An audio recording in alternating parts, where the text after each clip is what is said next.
ஈதுல் ஃபித்ருடைய 10 சுன்னத்துகள். அந்த 10 சுன்னத்தை நம்ம ரெண்டா பிரிக்கலாம். ஒன்று தனி மனிதர்கள் பேண வேண்டிய சுன்னத்துகள், இன்னொன்று முஸ்லிம் சமுதாயம் முழுவதும் சேர்ந்து நிலைநாட்ட வேண்டிய சுன்னத்துகள். தனி மனிதர்கள் பேண வேண்டிய சுன்னத்து 7, முழு சமுதாயமும் சேர்ந்து இந்த உலகத்தில் நிலைநாட்ட வேண்டிய சுன்னத்துகள் 3. அந்த 7ல முதலாவது சுன்னத் காலையில் சீக்கிரம் எழுந்திருப்பது, இரண்டாவது குளிப்பது, ஷரியத்தில் அனுமதிக்கப்பட்ட அழகிய ஆடைகளை அணிவது, நறுமணம் பூசுவது. ஈதுகாவு செல்வதற்கு முன்னால் சில ஒற்றைப்படையில் பேரீச்சம்பழங்களை சாப்பிடுவது, தன்னுடைய நண்பர்கள் மற்றும் உறவினரோடு சேர்ந்து ஈதுகாவுக்கு செல்வது, இது தனியாக நம்ம செய்ய வேண்டிய சுன்னத். எல்லா முஸ்லிம்களும் சேர்ந்து இந்த உலகம் இருக்கும் வரை நிலைநாட்ட வேண்டிய சுன்னத்துகள் 3. ஒன்று, ஈதுல் ஃபித்ர் ஈதுல் அல்ஹா தொழுகைகளை மைதானங்களில், ஈதுகாவுடைய மைதானங்களில் அல்லது பொது இடங்களில் நிறைவேற்றுவது. இந்த ஈதுகாவிற்கு செல்லும் பொழுது நடந்து செல்வது, தக்பீர் சொல்லிக் கொண்டே செல்வது, தெருக்களில் தக்பீர் சொல்வது, ஒரு வழியாக செல்வது, மறு வழியாக திரும்பி வருவது. இந்த சுன்னத்துகளை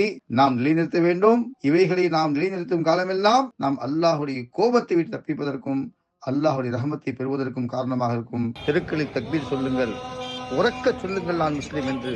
நம்மை யாரும் பாதுகாக்க முடியாது, அல்லாஹ்வை தவிர.